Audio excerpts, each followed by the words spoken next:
बच्चों, आज मैं आपको सामना हाथ जोड़ी के आगे के प्रश्न उत्तर समझा रही हूँ। प्रश्न 10, सैलानियों को प्रकृति की अलौकिक छटा का अनुभव करवाने में किन किन लोगों का योगदान होता है, उल्लेख करें। उत्तर, सैलानियों को प्रकृति की अलौकिक छटा का अनुभव करवाने में सरकार तथा स्थानीय लोगों का हाथ होता है। सरकार उन स्थानों तक पहुँचने के लिए सड़कें बनाती है, रहने का प्रबंध करती है, यातायात के साधन उपलब्ध करवाती है, किंतु स्थानीय लोग ही सैलानियों के लिए सड़कें बनाते हैं, जीप, कार आदि से उन्हें घुमाते हैं तथा सैलानियों के रहने, खाने आदि सेवाओं को उपलब्ध करवाते हैं। प्रश्न 11, कितना कम लेकर ये समाज को कितना अधिक वापस लौटा देती है। इस कथन के आधार पर स्पष्ट करें कि आम जनता की देश की आर्थिक प्रगति में क्या भूमिका है। उत्तर, आम जनता ही देश की आर्थिक प्रगति का आधार होती है। देश के लाखों श्रमिक व किसान परिश्रम करते हैं, विभिन्न उत्पादन करते हैं। इस उत्पादन से तो 2 जून रोटी ही मिल पाती है। इसका लाभ या तो मालिकों को जाता है या सरकार को जाता है। श्रमिक तो देश की आर्थिक उन्नति का आधार स्तंभ होते हैं। उनके योगदान के बिना कोई भी देश तरक्की कर ही नहीं सकता।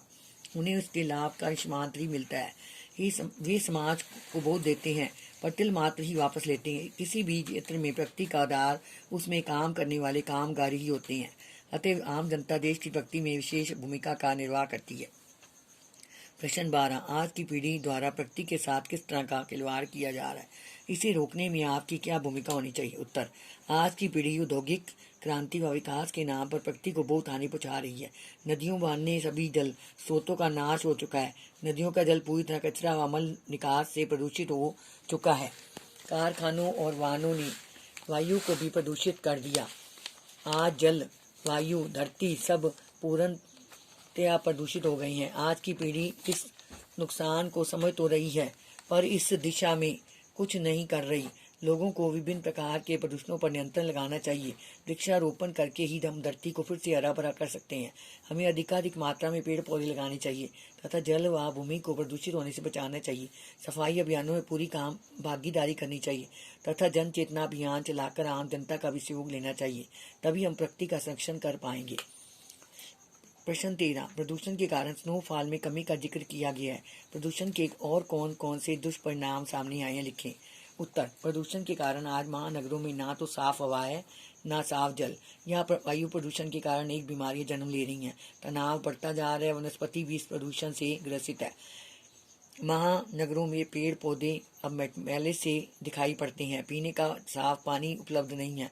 मशीनों से पानी साफ करके ही पीना पड़ता है। अंतः पेट व त्वचा के अनेक रोग हो जाते हैं। प्रदूषण के कारण देश में कहीं सूखा पड़ता है, कभी बाढ़ आती है। इस प्रकार सभी मौसम भी प्रभावित हुए हैं। कभी अधिक बरसात होती है तो कभी बाढ़ से जन धन की हानि होती है। प्रदूषण के दुष्परिणाम हमें पल पल महसूस होते हैं। आज जल, थल, वायु सभी प्रदूषित हैं। प्रश्न 14, कटाव पर किसी भी दुकान का न होना उसके लिए वरदान है। इस कथन के पक्ष में अपनी राय व्यक्त कीजिए। उत्तर, कटाओं की प्राकृतिक सुंदरता की तुलना स्विट्जरलैंड से की गई है। वहाँ पर कोई दुकान का न होना उसके लिए वरदान भी है। यदि वहाँ दुकानें व अन्य व्यापार शुरू होगा तो व्यवसायीकरण धीरे धीरे आबादी व गंदगी भी बढ़ाएगा और धीरे धीरे उस क्षेत्र की सारी स्वच्छता, सुंदरता व नैसर्गिकता समाप्त होती जाएगी। दुकान का न होना उसकी सुंदरता के बने रहने का एक कारण है। पर्वतीय प्रदेशों के व्यवसायीकरण से उन क्षेत्रों की वनस्पति और सुंदरता को काफी नुकसान होता है। प्रश्न 15, प्रकृति ने जल संचय की व्यवस्था किस प्रकार की। उत्तर, प्रकृति ने बर्फ के रूप में जल संचय की व्यवस्था की है। हर साल यह बर्फ गिरती है तथा पहाड़ों पर जमी यह बर्फ धीरे धीरे पिघल कर नदियों के रूप में बहती है। इस प्रकार प्रकृति जल जमा करती है। प्रकृति की अद्भुत जल व्यवस्था जीवन का आधार है। उसी जल से मानव जीवन चलता है। प्रश्न 16, देश की सीमा पर बैठे फौजी किस तरह की कठिनाइयों से जूझते हैं, उनके प्रति हमारा क्या उत्तरदायित्व होना चाहिए। उत्तर, देश की सीमाओं पर बैठे फौजी भीषण सर्दी व बर्फ में वहां रहते हैं। कुछ तो ऐसे क्षेत्र हैं जहां तापमान -15 डिग्री तक चला जाता है। ऐसे समय में सब कुछ जम जाता है। इतनी ठंड में रहना अत्यंत कठिन है। पीने का पानी भी पिघला कर पीना पड़ता है। अंगुलियां तक गलने लगती हैं। इन स्थितियों में भी देश की सीमाओं पर रक्षा करने वाले इन नौजवानों की बहादुरी के लिए हम लोगों को नतमस्तक होना चाहिए तथा उनके परिवारों के लिए जितनी संभव हो उतनी मदद करनी चाहिए। सैनिकों के त्याग व तपस्या का भरपूर आदर करना चाहिए।